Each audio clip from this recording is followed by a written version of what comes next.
Hi everyone, you're live watching Good for the Game TV. It's Monday night, 9 o'clock. That means it's time for Use It or Lose It, the show where we dig into some of the big rugby issues ahead of the World Cup later this year. Well, on tonight's show, we're going to be talking the new SARU contracting system. It's easier said than done to find out information online about the system, I can tell you. But we'll be discussing that and see what the panel think about it.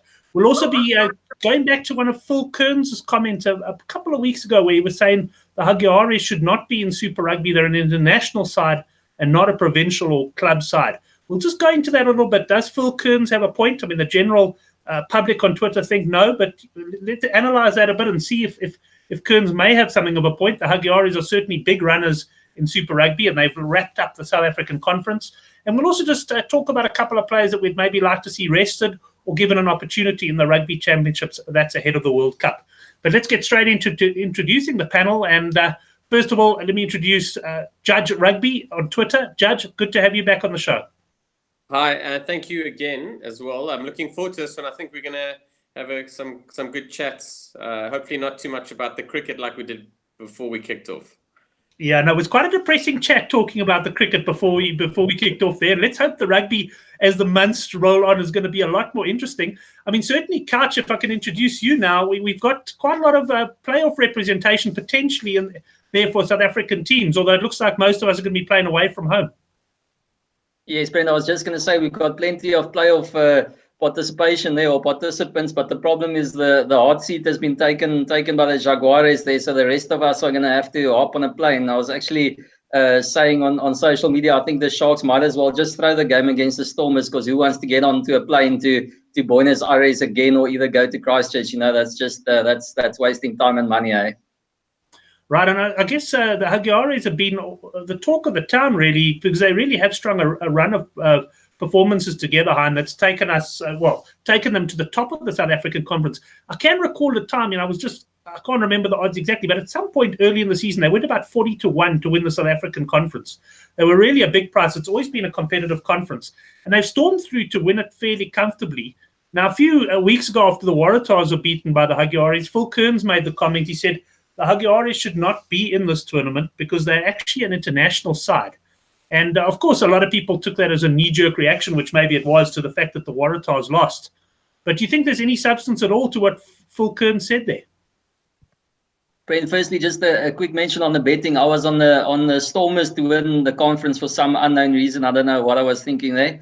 And then I also jumped on the ship on the Sharks on some value. But probably 6 weeks ago, I looked at that Jaguares and I thought, geez, if these guys go on a run, they should actually be pretty good value. But I've never gone on board, so I'm still kicking myself for that one. But no, seeing the comment from Phil Kearns, as you say, we thought it was just sour grapes, and doing the good old Aussie wine there. But if you really sit and think about that, logically for a while, he's actually got a little bit of a point. I'm actually a little bit in his camp there, where to start with, it's fine, and it's been good to really get the game going and build them up as serious contenders. But talking about the cricket, let's say Afghanistan now gets to play in the Pakistan League as a provincial team. They've gone past that level where they at the provincial level. I mean, they can go head to head with Pakistan as an international team. So the same situation should start to happen. I mean, we had the Valvicias,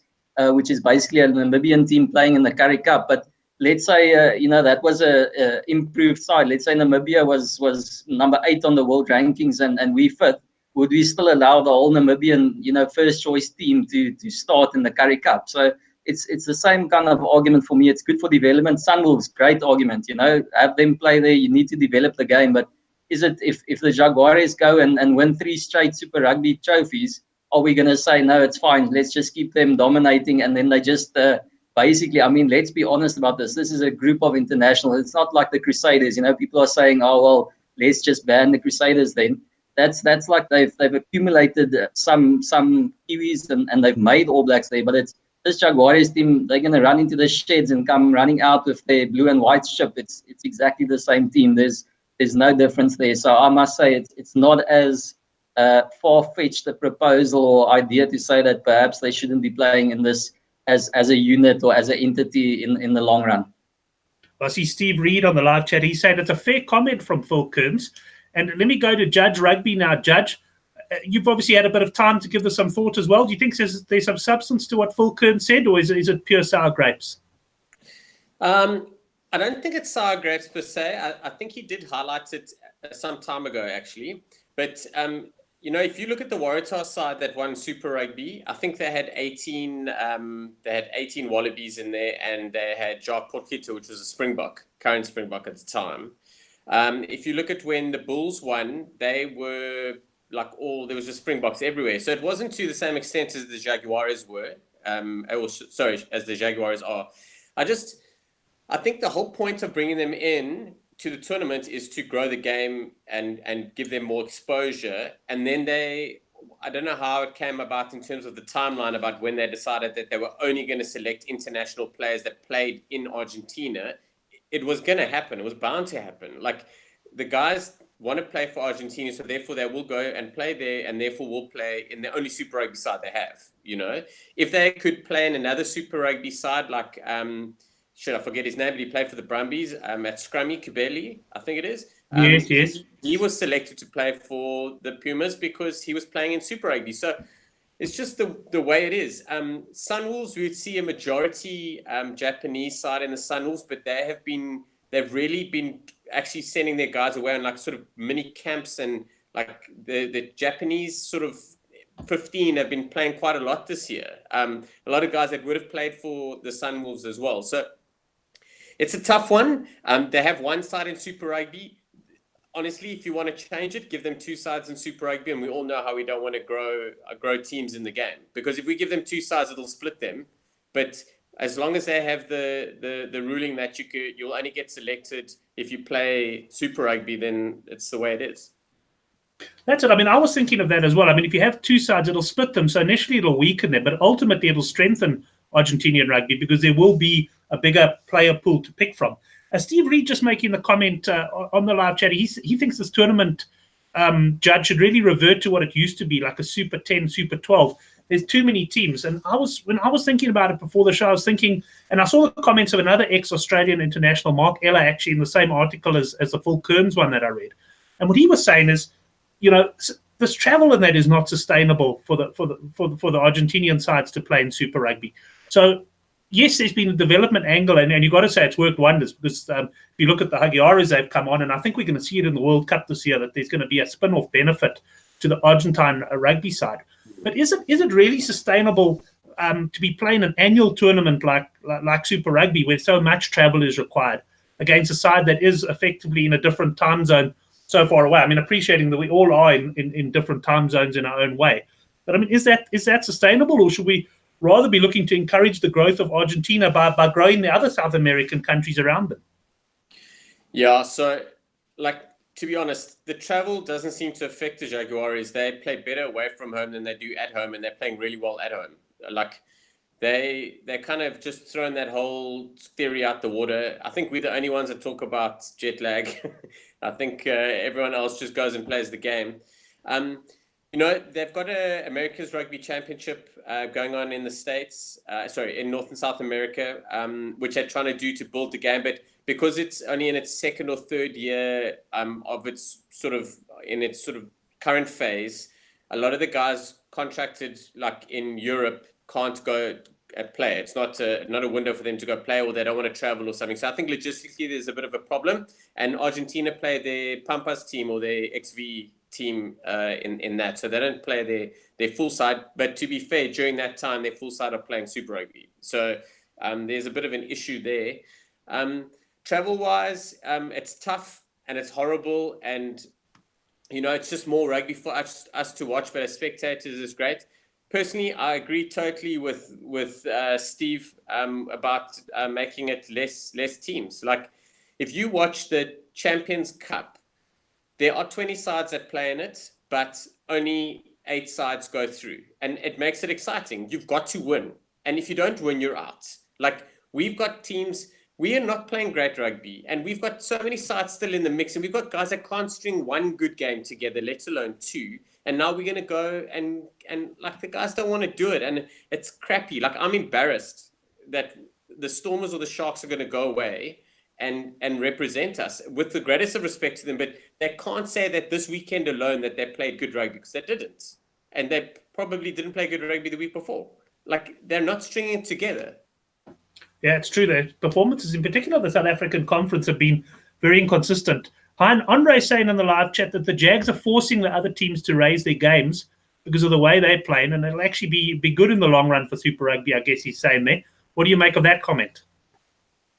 Yes, no, definitely, Brent. I mean, that is, you've got a few alternatives here. On the one hand, it's almost like if you make a change now, you're saying we did exactly what we wanted to do. I mean, that's what SANZAAR wanted to do, and that's what they achieved is this season. So we still have to see whether the Jaguares can keep it up. And I'm not saying kick them out next season. I'm saying if they totally dominate for 3 seasons, then it's something you got to look at. And then obviously you have achieved what you wanted to achieve by growing the game there. But the alternative is weakening the Jaguares approach by having 2 teams there.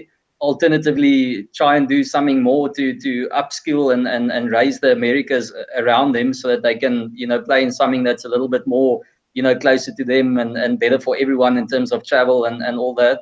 And then the other alternative, which is probably the best one, and that's what everyone's mentioning here, is just cut a New Zealand team or 2 and a South African team or 2 and let's make it stronger. I mean, regardless of how much you love them, is it really that needed to have had the Blues this season? Combine the Blues Hey, look, and careful. combine them and make them. And make them stronger. And I mean, I'm not even going to get into the Aussies. You can have two Australian teams there. So that's the alternative. Make our team stronger, and then say, okay, we're much bigger than Argentina as a rugby nation, but we've got 2 teams and they've got 1 playing in a competition. Then you're getting to strength versus strength, as we're all saying. So there are a few alternatives. I mean, obviously at the moment we're not really gonna change something, and I for one I'm glad. I mean, if there's someone that should be moaning, let's be honest, it shouldn't be the Australians. It should be the South Africans. They in our conference. I mean, we might as well have gotten the Sunwolves, and then we wouldn't have been had the issues that we have now, where we're going to have to play overseas. So they knocked us out of second place, and justifiably so, because we, as Sean has said, we've been poor. So it is it's a call on us to say, listen, let's raise our game. Look at what these oaks are doing, but also South African rugby, is it sustainable for us to have these teams and then just keep prodding along against the Jaguares team who's dominating? Right, well, Fat Exorcist joining us in the live chat, and he says, don't get rid of the Blues. They will be great again. Now, Hein, I just want to tell you that that's not me under another name posting that. That's a totally independent person who's come out there in favor of the Blues. Let's go back to judging. Can I get an auditor onto that one, please? Yeah, please, let's get that. Judge, just back to you there. We talk about maybe making the tournament a bit smaller. Now, what Couch was suggesting is keep, the Jaguares stay and just drop a New Zealand, drop a South Africa. I mean, do you think that's the answer, to keep those teams, or would you prefer to see it reverting back to the old days of sort of Super 10, Super 12, where there's sort of, say, 4 teams from each of the 3 regular Tri-Nations countries? I thought Super 14, like Super 10 and Super 12, I didn't have an issue with, but I think that it needed to grow. I think Super 14 was pretty good. I'm sure there's a way of working around it. I think the conference side of things is not suitable. Ironically, South Africa would still roughly be in the mix a little bit. Yeah, we think we're not having a great season, but we're doing okay. Like we're all doing averagely bad or averagely well, depends how you want to look at it. But we're still in the mix. But I don't know. I like the Jaguares being there. It brings in new blood. It changes things. It also shows up how we want to travel and how we perceive and respect going to another country to play. No South African side has ever done well there, and I mean, like, really romped away with victory when the Jaguares were first starting to play. The Kiwis go there and they work hard for their win, and the Wallabies go there and struggle but get a win, but we just don't respect it. I mean, we've lost to the Sunwolves away, like I think the Sharks did. I know the Stormers drew, and it's just about respecting and going and doing the job that you're meant to do. Like, we're not professional enough. We expect to get the points. The Stormers expected to get a bonus point win on Saturday against the Sunwolves, and they just didn't play well enough to get it. And the more we start exposing this and doing it, and I think by bringing and having the Jaguares in and them playing such good rugby, and they travel so well. Like, they're like, what's wrong with you people? You know, we love it. We'll go anywhere. Let's go play. We all want everything to be how we want it. We want a certain type of grass. We want our water over here, blah, blah, blah. Like, sometimes I feel there's a little bit too much, and sometimes you just got to cut everyone down to size a little bit. So I think less teams is a little bit better. And I must say, just taking on your point about the South African conference, we have been average, but we haven't been that bad. And I think it's a fair point as well. I mean, you look at some of the results achieved, the Sharks getting a draw away to the Crusaders. I mean, the Bulls are coming off a couple of away draws. I mean, in past years, we were almost, maybe the Sharks aside, we've always been able to travel a bit. We were generally on an absolute hiding to nothing when we went over there. So perhaps a sign that attitudes are changing. I mean, I think, Couch, one of the things for me with the Jaguares games, which I suppose is a concern, if you look at the way the Lions have approached it over the years, particularly when they've been in the playoff hunt and playing them near the end of the season, they don't take their top players along because of, you know, obviously the going over there and all the rest of it. But I mean, that sort of, you know, not treating the Jags with the necessary respect. And I guess that will be something of the past, the way things are going. Well, that was actually the interesting thing that Sean said there, is that, you know, we almost make more of a mountain out of traveling than the others do, it seems. Because, I mean, the New Zealand and Australian teams often come here for 2 games and then go to Buenos Aires and then go home, and sometimes they're not even off after that. I remember there was one Australian team who played straight after that. So it's not the end of the world where we've got one trip to Buenos Aires. And, I mean, in 2 past seasons, Ackerman and Schweizers rested the entire Lions team just because he didn't want the travel factor from 1 week to the next. So I mean, that just shows you how much. I actually heard someone talk about it and say that we're the only ones who still think that altitude and travel and those kind of things are a factor for these professional players. You know, the rest they just carry on with the job, and that just showed again like how the Lions treated that. They respected or over-respected. And I don't think it was that they underestimated. I actually think, I mean, the Jaguares were a lesser side the previous 2 seasons than they are this season, and they sent a weaker team, not thinking that they'd win, but just, you know, they weren't prepared to take that risk of the travel. And I think that was a little bit naive of them, especially that 1 year. But I mean, let's not delve too deep into that. But I actually think it is a good thing for us in general, as we see or have seen this season, is they have traveled better. You know, we've almost said, no, you know, it's the last game on tour for the Bulls. They're playing in New Zealand, we're going to write. I mean, Brent, you'll know about it. As a punter, we've always, I think, backed against the Bulls on tour. And the last 2 games, they've really shown that, you know, they can play in New Zealand. And the Sharks in that Crusaders game and the Stormers, I think it was the Rebels or something like that, the last game on tour. So I definitely think it's becoming less of a factor. And even if it's a small thing, then that's a good thing for South Africa. You know, is trying to build up that confidence of we can win over there. We don't have a fear of you know, running out on Christchurch and not being able to get a result or not having any chance or any hope. So that part of Super Rugby is good, and probably also something to say that maybe going as small as Super 10 isn't the ideal situation, because I mean, you still want to. I don't know. Like we always see great crowds for local derbies, but to me, you know, playing the Crusaders that's the best thing about Super Rugby for me. I mean, otherwise I could have been watching Currie Cup.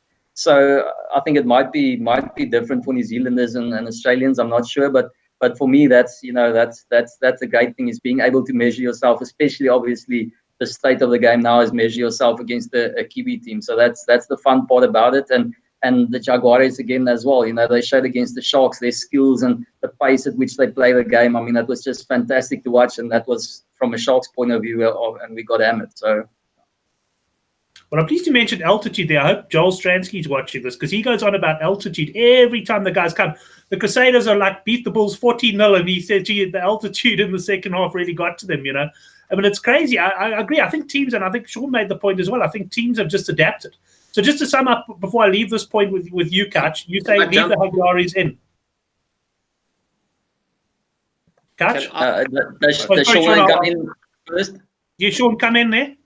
Just quickly, Fat Exorcist has come up with a great thing, and it's reminded me of something. He was talking about the Pacific Islanders, sorry, Steve Reed, Pacific Islanders, and then also 10 sides with promotion and relegation. So if we're going to, so the Mitre 10 Cup in the domestic competition, the NPC in New Zealand, they've got they've got a championship division, a premiership division.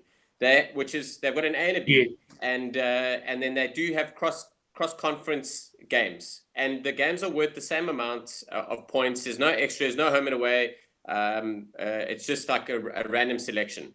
But there is promotion and relegation. So instead of forcing the selection of dropping sides, is we put the relegation in, and the guys, like a couple of years ago, sorry gents, but the Blues would have got relegated and they would have been in the second division, where this year the Highlanders are in the mix. There's no doubt about it. There'll be a couple of Aussies and a couple of South Africans, and the Sunwolves will be in there. But you can't get relegated out of the second division. And that's why you keep 20 sides. You can keep it going. It's strength versus strength. The Kiwis will have a bad run. You get them out. All of a sudden, the Oaks try and keep them out more. And it's just, it's also a good shout. We don't have too much. There's no incentive not to lose. That's not the right word, not the right wording. But you can't get out of the league. And not until they restructure everything, you can't get out of the league. So let's make it like it's actually a performance-based league. And you have a top division, a bottom division. You bring the Pacific Islanders in, split the Jaguares, give them 2 sides. You could easily make up 20 teams. It will be a bit diluted. It probably won't be very well received initially, but I think the positive of having the Pacific Islanders in and a few of them and guys and maybe sides split around a little bit, I think it might be a good shot for a couple of years to test it, but it's a bit of a gamble. Yeah, it's an interesting one, and as you say, good comment there to get us thinking. I mean, I'm thinking about how some of the European leagues work, both in terms of, and I'm talking about the not the domestic leagues, but the Champions League, for example, and the Champions Cup that you spoke about. You've got group stages, and they go through the group stages, and then, like you say, Sean, the top 8 go through to the finals or whatever in the Champions League soccer, it's the top 16. But the team that finishes third in the Champions League soccer goes and plays in the Europa Cup. So they're still involved at that sort of level. I stand to be corrected. I think there's something similar in the Champions Cup where I don't know if it's they only play the next season, but there's also spots available for what they call the Challenge Cup over there. So I guess in Europe they're already adopting a similar system. And I guess we could have something whereby the first, February, March, April could be the round robin, and then after that it splits into 2 tiers. It need not be an annual promotion relegation even. Yeah, so the Champions Cup and Challenge Cup are all set up ahead of the season. So and then once you're knocked out of the Champions Cup, that's your European. You just get European weekends off. So it's only you can't get into the Challenge Cup from there, or you don't for coming third. Okay. No, it's according to your league finish the next year. But you can get with a good Challenge Cup finish, you can get pushed into the Champions League the next year, regardless of where you finish on your league.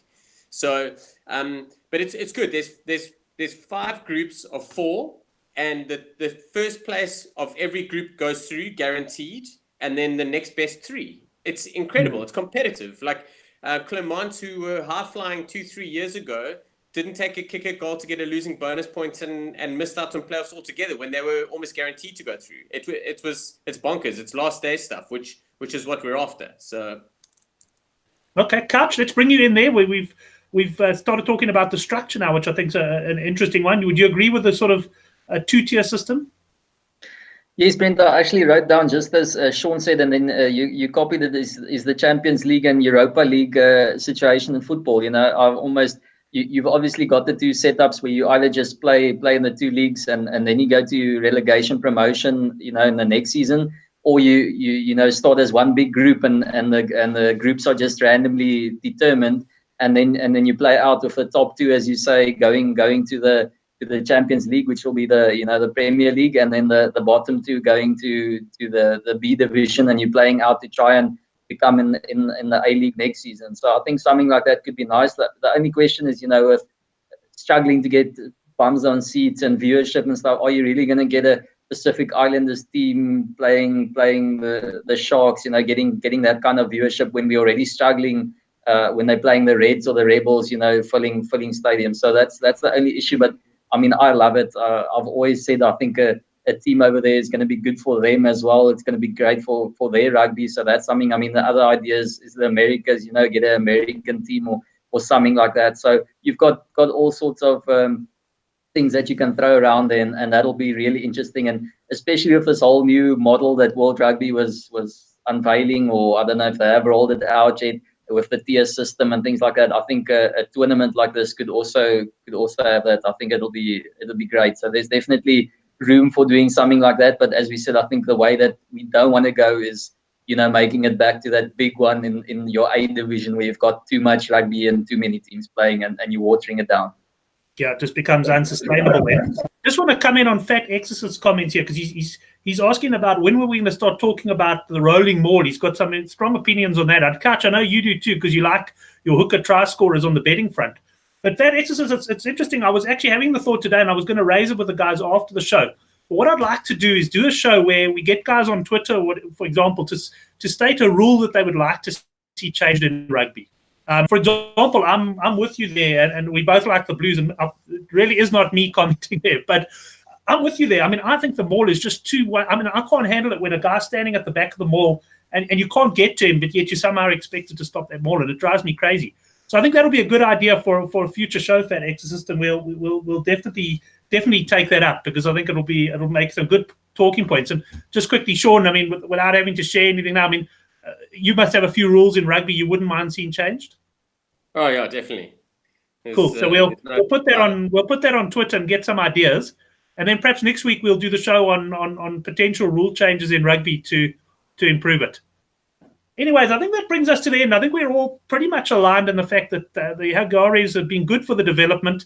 Perhaps not totally aligned with how we go forward, but I certainly do like that 2-tier system, and hopefully the guys could come up with something like that. Couch, I want to go straight to you, though, and talk about the other hot topic on Twitter this week, and that was the SARU contracting system. When I saw that come up with this new contracting system, I tried to do a bit of reading up on it, and I managed to get a bit of information, but I must say, not a lot of detail. Essentially, though, we're going to have some significant changes where the Springboks will not be directly contracted by the Springboks anymore, but essentially through the unions, and the idea is to try and build some I think they called it loyalty or commitment, the way the contracts are structured.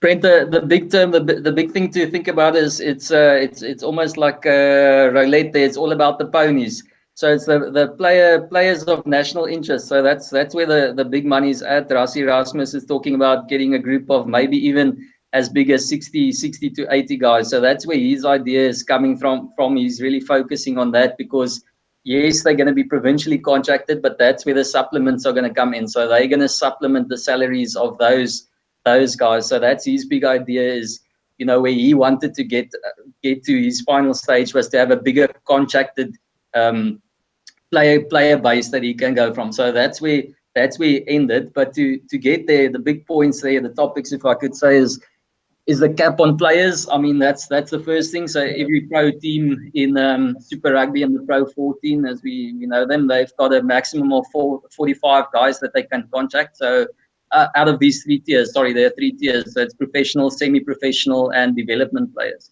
So out of your professional players, you can only have 45 contracted.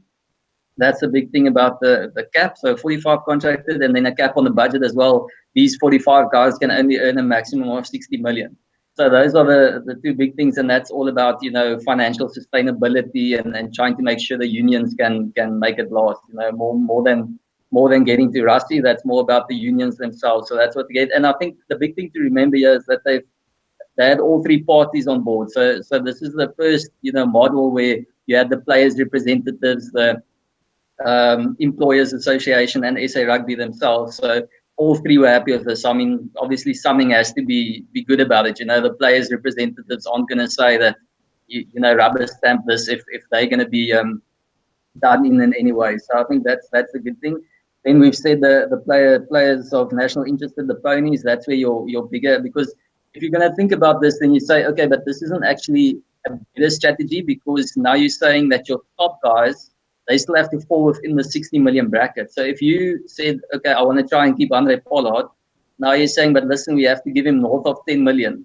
So if the Bulls are having to pay him 10 million, I mean, at least 50 million for your other 44 players. So, I mean, as you can see, it's almost like playing a fantasy game with a limited budget. You can either go for 3 stars and rejects, or you can go for like 10, 15 average kind of guys, So that's the whole argument. But that's where the pony system comes in, where he's going to say, so the big thing now, and that's what you said, is that, we need more clarity on how that system is going to work. So it's one thing saying that, okay, these rules are set there, that's been given the framework, but how is that national incentive scheme going to work? Because that's the big thing that's going to determine, this, as it's set out like it isn't going to keep a beast and a Eben Etzebeth and those guys in South Africa, because it still isn't saying that how am I going to get to, the bigger amounts of money, because they said something like a guy who's earning 8 million now might only earn 6 million out of his provincial contract.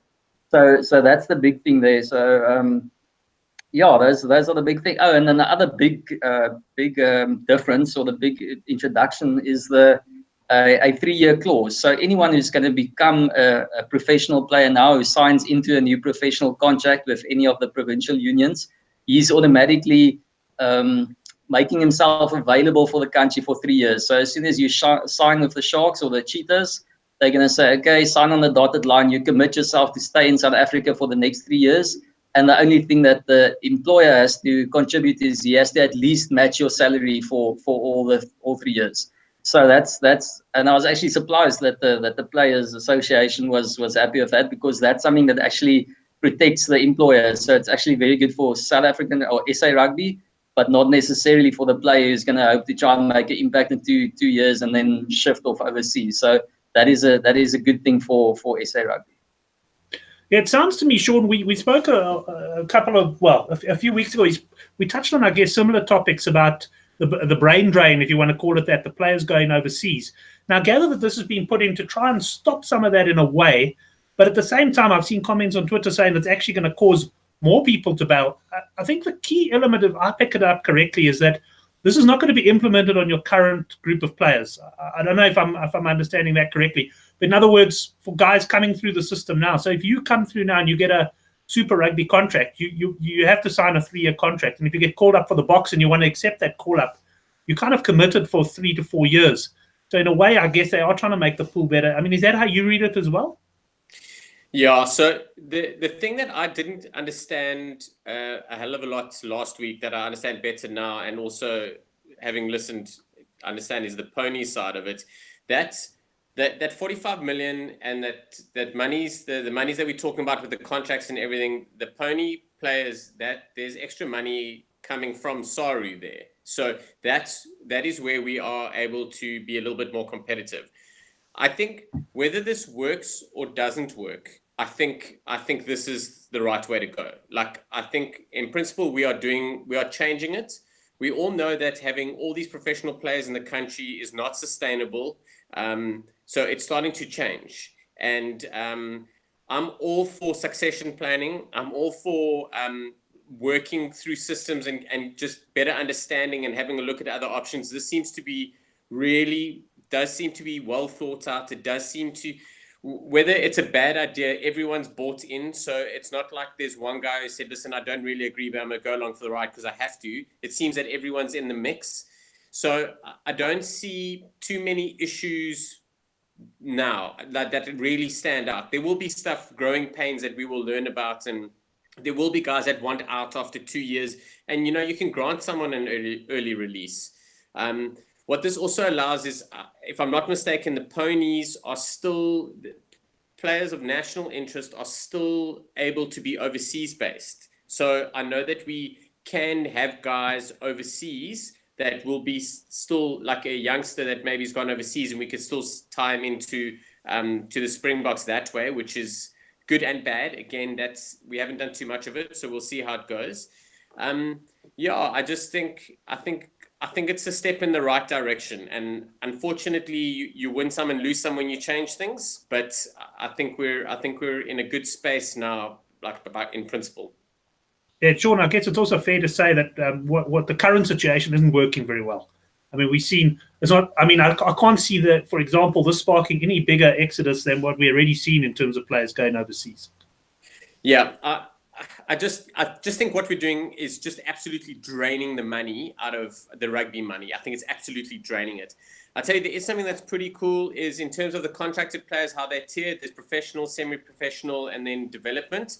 What they can do is you can replace. So some of the under 21 players will be classified as development players. They could be drafted in as a semi-professional player for another union. which is great. So they're not a Western Province under-21 player, not selected for the Stormers, or is not in the Western Province Currie Cup setup and the Lions need him. You could potentially go there for the Currie Cup. And also club rugby players are getting a look in where they can be brought in as replacements as well. So we'll be led to believe that club rugby players were looked at in the past, where the truth is they're kind of looked at, but not because they're not in the system already. So worst case scenario, you brought some guys in. I think a good example is Chris Clutty. He was overlooked a number of times, and he went to go find his way and fought pretty hard to get contracts elsewhere. And now he's doing pretty well at Munster. There are a couple of guys. Tyrone Holmes is another. He eventually got one cap for Scotland. Just guys that have gone through and kind of just dropped away from a club rugby point of view because they're just not getting look in. So maybe this will help. But, the pot's you can only put so many players in there. So it doesn't matter how many clubs you have. But I just think it's a little bit more fluid, and I just think it's a better option. Yes, Steve Reed making the comment that off lower salaries, to my point that this will be also an improvement. He says he thinks the players might just be on their bicycles. Couch, interested in your opinion as well as to what this means for the smaller unions, because I see that obviously they've ranked the clubs or the unions as well. So going down, you get a smaller and smaller sort of a quota of players and a salary cap, which obviously makes sense because you can't have the Leopards, with the same salaries and that. But what that does do, I guess, Couch, or in my opinion, it makes it very difficult for the smaller unions to become bigger unions if that was their ambition. Like you get in the UK, you'll get a guy, and I know it works differently here, but he'll buy a lower division team and pump money in and bring them up. They're not going to be able to do that. So they pretty much where they are is where they are. Yes, Brent, I actually put that as one of my negatives. I've got a few positives and a few negatives that I see. Initially, as you guys said, we'll probably figure things out as we go along to find a few more on both sides of the ledger. But in terms of that, that's exactly what I said. Is I don't see, you can't just find a big investor and that's going to boost you as a small union. Because you've got to get results. That's the only way. You've got to try and win promotion. They still have to put that in place. What is promotion? What's relegation? And those kind of things. Because first division team is going to have a 6 million budget, and a Currie Cup, a Super Rugby and Pro 14 team has got a 60 million cap. So that's the big disparity there. And as you say, that's a 10%. That's tough to compete with someone who's got 90% on you. But the big thing, well, not 90% on you, obviously, that's math, eh? But the big thing also to remember there is that, which could work in their favor again, is the max players, though, because now you're saying that there's only 45 you can contract, so there's going to be quite a lot of talent, walking around that you can contract, and there's no limit on what you can offer them. If they say you don't have a deal overseas and you come and play for us for 200,000 or whatever. So that way, they're going to get a few more of these veteran or seasoned or even up and coming professional players who still want to stay in the country, who still want to play rugby, and they're going to have to take them, because the Sharks can't have a 60 or 70 man squad anymore. So that's the big thing there. And the other positive that I've listed is the focus is going to be on young development and really identifying young talent, because that's where that's your loophole. That's where you can get away. You can contract some of the youngsters. Obviously, there's a 10 million rand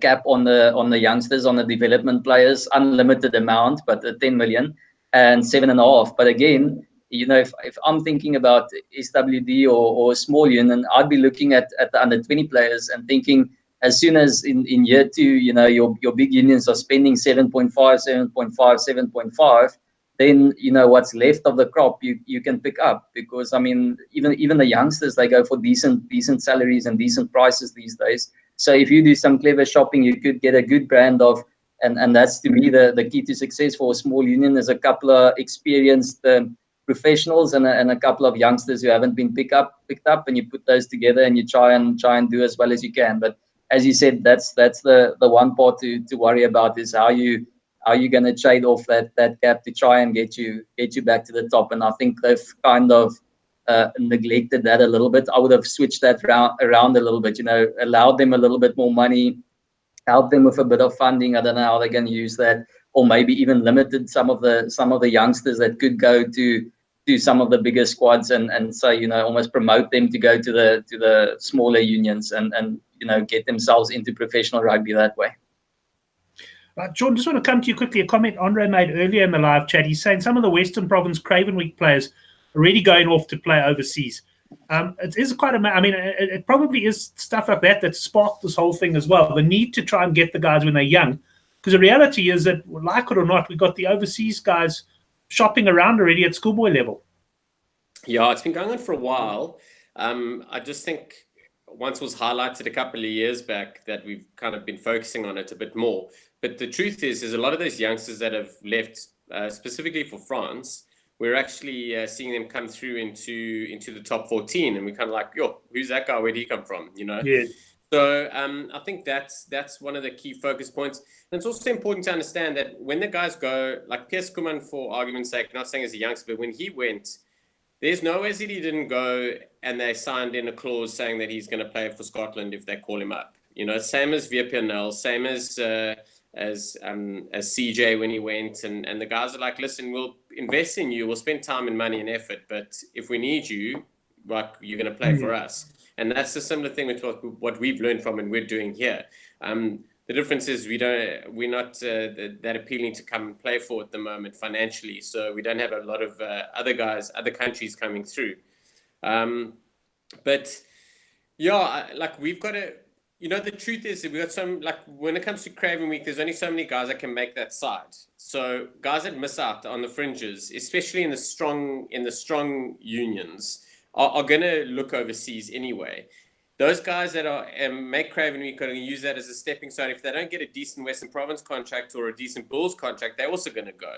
And playing in the French Pro D2 is not horrible financially, same as the Championship. And the Championship is very well linked with a lot of Premiership sides. So if you hook yourself up nicely with a side like, I'm trying to think now, escapes me, but Bedford Blues and Saracens have an agreement. So stuff like that, it can work the other way. You sign for Saracens and you go down for Bedford. It is what it is, but there's opportunity there. And I just, like, we've only got so many guys. We can only pay for so many players. We can only take 31 players to a World Cup at any given time, and we have a shitload of players. Like, so we are bound to lose some. The thing is we really just want to keep the best. Like, we want to have our cake and eat it. Like, we want to be able to have had CJ Stander, even though, like, we don't think he would have fit in anywhere, but he's really good at the moment. So we're like, yo, we really should have kept him, So it's all about that and about managing what we have. And some guys perform later than others. Scott Spedding, Rory Cockett, both played for France, both really, more Scott Spedding got really good late on his career. It is what it is. Unfortunately, we just want to try and keep as much as possible.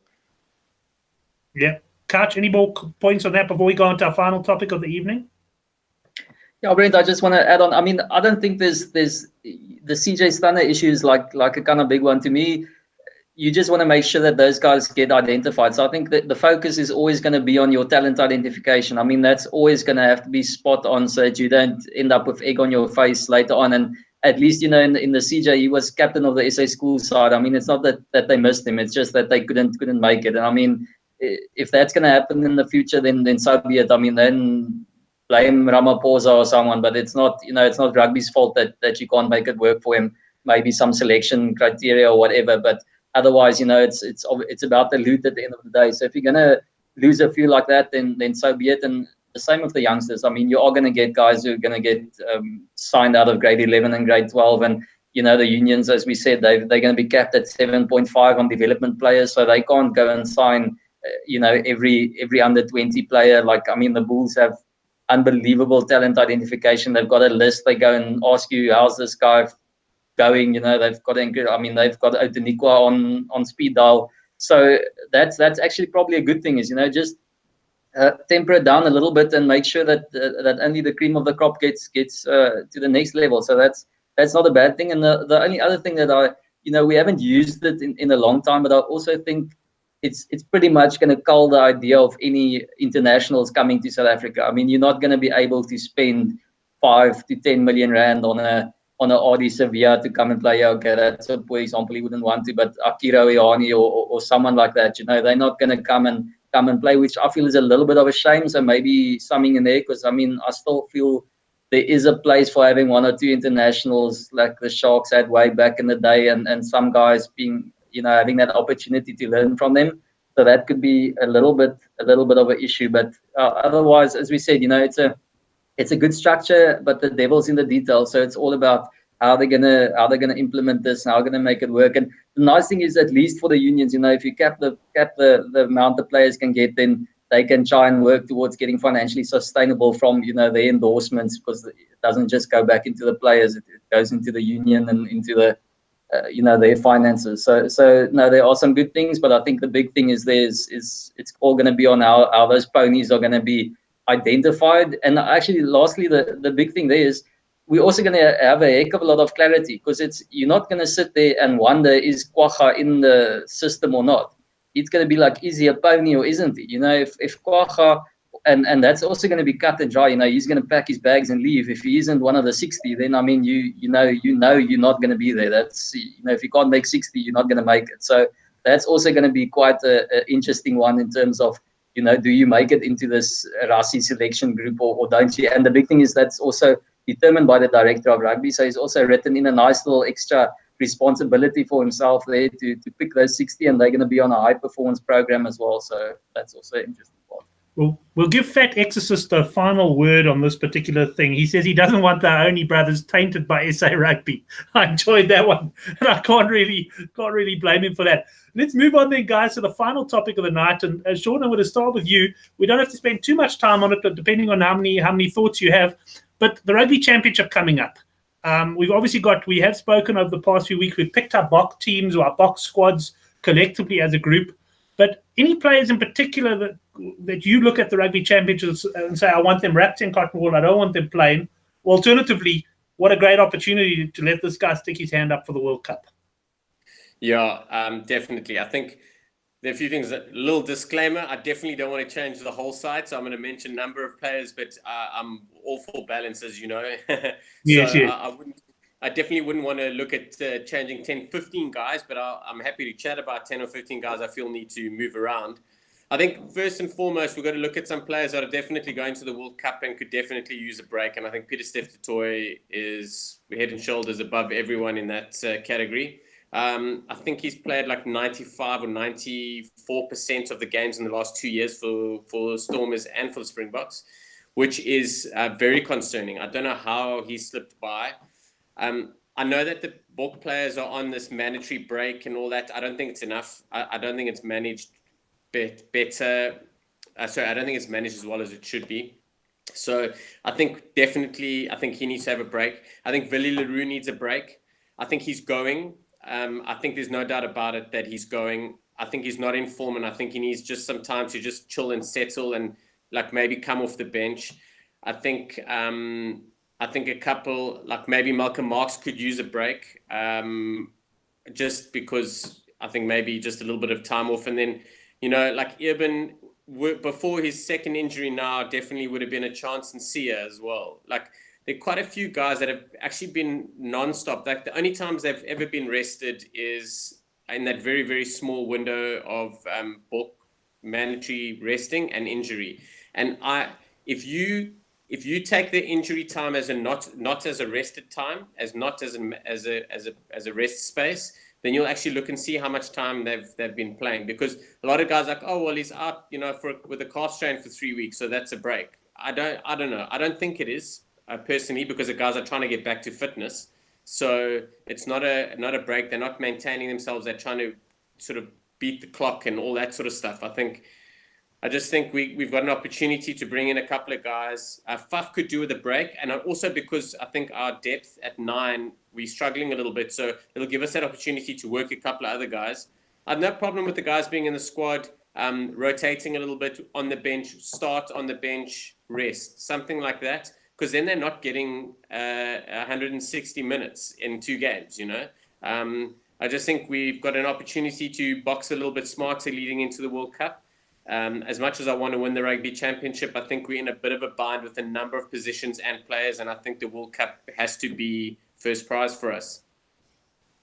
Just quickly, Pollard, how would you be managing him? Because I mean, we had a bit of discussion on Twitter about the fact that the Bulls actually flew him over, made a hell of an effort to get him to New Zealand. To be fair to them, he performed pretty well, and they did get the draw. But at what price? Would you be looking to rest Pollard, or perhaps just give him 1 or 2 games? I think because of what's happening at fly-off in South Africa, and also how pivotal it is for him to be in form, and I think he's a little bit more erratic at the moment, so he's not completely settled in his role. Perhaps I think maybe he might play a little bit more. I'd ideally like the guys to get breaks. I think Pollard, we'll have to see how he performs in the next couple of weeks, but you do want him to have a break. You want to start someone else. Him and Elton Jantjies need a break somewhere. You know, I just don't want it to be like our absolute best starting side week in and week out, and we just start the guys now with that whole World Cup pressure now. Oh shit, he's not performing. Get rid of him. You know, I think give the guys the break. We could really do with a guy like Siya Kolisi playing how he was playing when he came back from his break, as opposed to the tired Siya Kolisi. Same with the Beast. The Beast is tired. Peter Steph du Toit is tired, and he's still performing. To think that he could probably do 15-20% better, it's almost ludicrous to think that. But I think with a break he could. And Eben, we really kind of need him there, even though we're good in the lock department. I think, you know, but he unfortunately needs to play because he needs some game time, I feel, when he comes back from this injury. But fly half, I'd probably stick with Pollard and Jantjies for maybe the first 2 games, and then maybe bring Willemse in off the bench and rest one of them. Well, Couch, let's bring you in on this topic. I first of all want to say, the way that the Super Rugby is actually shaping up, where we're going to have South African teams away in the playoffs, was probably going to mean that we're going to get an extra break anyway. In other words, it's unlikely, let's be honest, that any of our teams are going to make the semi-finals, albeit not impossible. Whereas if you look at like the Crusaders, I think they've already said that if they make the final, they're not going to be played in the first Rugby Championship match. So the question of a break might be partially solved just by the fact that we're unlikely to have semi-finalists. Oh, come now, Brent. We all know that Beast and those guys are going to be, and Andre Esthuizen, Lukanya Cohen Bosch, they're all going to be involved until the last week. I mean, that's a given, eh? So they won't be rest. You're not. Listen. First and foremost, I'm taking Pollard and telling him to take his wife to France and go and sort out the house, buy a couch, buy whatever you need to sort your living accommodation out for next season, and don't worry about the Rugby Championship. We'll talk about that when you get home. Maybe go park on the bench for the last game. There's absolutely no need for Andre Pollard to touch a rugby field until we get to Japan. I mean, he knows Faf. They've played together now. They're a settled combination. I don't think it's something that you need to work on the combination. Damien is going to be, Dalende is going to be the inside. He knows them well. So, you know, for me, you'd like to rest guys unless there's still a combination that you need to work on, and I don't think that's a combination that needs any further work. So that's fine. The great news for us is Phil is back, hopefully this week, but he's definitely back up and running from fitness. So he's back in the mix. I mean, there again, you know, you're gonna have 2 guys who are probably not gonna want to sit out, because I'm in Crew want to go head to head for who's going to be the starting 13. So there's something to think about. And the other point on Pollard is, you know, Rassie needs clarity on who's the third choice fly off. So first game up, I'm playing whoever he decides is going to be his third choice, you know, the second backup. So either Damien Willemse, who's apparently also injured, so I don't know whether he's going to make it, or Cohen Bosch is starting at 10 for me in the first game. You know, have a go. Have Elton Jantjies on the bench, and from there Elton gets two proper starts. You know, in the top international. He hasn't done that a lot, and he has had a little bit of a break now, 1 week off and 1 week off the bench. So, and another week in the Bok camp, and then on the bench. So I think he'll be fine to go for the rest, and then have the other guy, hopefully maybe Cohen Bosch or Damien Willemse playing off the bench. You know, I think he's got to look at who the other options are. Scrum off again. You know you've got Faf. obviously like to see him back in the setup, but be around the squad, maybe be on the bench 1 or 2 games, but play who you think is in the running there. You've got to have Papier and Van Zyl and whoever hopefully Reinach, whoever's in the mix, and get them a go, and you got to work on that now, because he missed the boat last time around. He wanted to settle on his first choice combinations, and he didn't really look at too many of the backups. So now's the time to really knuckle down on those backups. And I mean, the same story Pollard is with Malcolm Marx. He needs nothing more than a rest now. Just get him the biggest, best ice bath you can find and park him in it for a month. Sean, any other players you want to mention? Anything on Hein's comments? No, I think we're good. Just something I wouldn't mind just talking about. My thing with Pollard and Faf de Klerk at the moment, and I still don't think their combination is completely ironed out. Because remember, Pollard, when he played a lot with them last year, wasn't quite in form yet. And like I have mentioned, I feel that Faf tries to take more control where we really want Pollard to take more control. So that's quite interesting. That's my only concern. But other than that, I completely agree. Like, there are guys that are going to the World Cup and that are pretty much starting. And the more break we give them from a balance point of view, and as long as it doesn't unsettle the book side too much, I think the better. I just see Andre's comment here, and it makes quite a bit of sense to me. He's saying Rassie will play his top side against New Zealand, and then thereafter chop and change. In other words, maybe you have one look at the start as to where he thinks he's starting sort of 15 or 23 are, and then after that start looking at the depth. That could make sense. Brent, my only argument against that is I don't think he can throw his full artillery at New Zealand. You don't want to go out there all guns blazing, lose that game, and then have to go into that first World Cup game knowing that you've already shown everything. I think he'll go the exact opposite. I think he'll give a few guys a go against New Zealand, and then he'll move towards his first choice team. If I know Rassie Erasmus, I think he'll test a few combinations first game, maybe second game, but I think we can be sure Pollard isn't going to be resting, more than one game. I was saying what I would like to see, but Andre Pollard is jogging out in that second game with Faf de Klerk, with Damien Darlende, Dayanti. They're all going to be pretty much the starting lineup, I think, from the second outing. I think actually the first outing is the only one where he might be hopefully giving someone a go, and that's, if I was Rassie, that's the way I would go. Is the first thing, I wouldn't give my first choice guys a crack at New Zealand. That could go horribly wrong. You don't want to lose before the World Cup to New Zealand with your strong hand. Now you can at least say, no, we rested a few players. So hopefully we'll go that route. I don't want this embarrassment. We'll watch this one with interest. Maybe do a Twitter poll or something. Andre or Hein, who's going to be correct on that one? Couch, thanks very much for joining us on the show. We're going to knock it off at just under the hour mark. And Judge Rugby on Twitter, that's at Judge Rugby, very, very active on Twitter and very well worth a follow. Judge, thanks for joining us, and look forward to chatting to you about World Cup and also maybe some potential rule changes over the coming weeks. 100%. Thank you very much, gents. Always a pleasure. Excellent. That was Judge Rugby and Couch Critic joining me for Use It or Lose It. If you haven't subscribed to the channel yet, you can do so below this video. And look out for other videos this week. We'll be previewing the Proteas' next World Cup game. Let's hope we get a full match. And, of course, the US Open Golf, that will be posted tomorrow. And for those interested in the betting side of rugby, the handicap rugby chat that matters, that's Thursday night at 9. Thanks to the guys in the live chat. I really appreciate your contribution to the show. And we'll see you next week, Monday, for Use It or Lose It.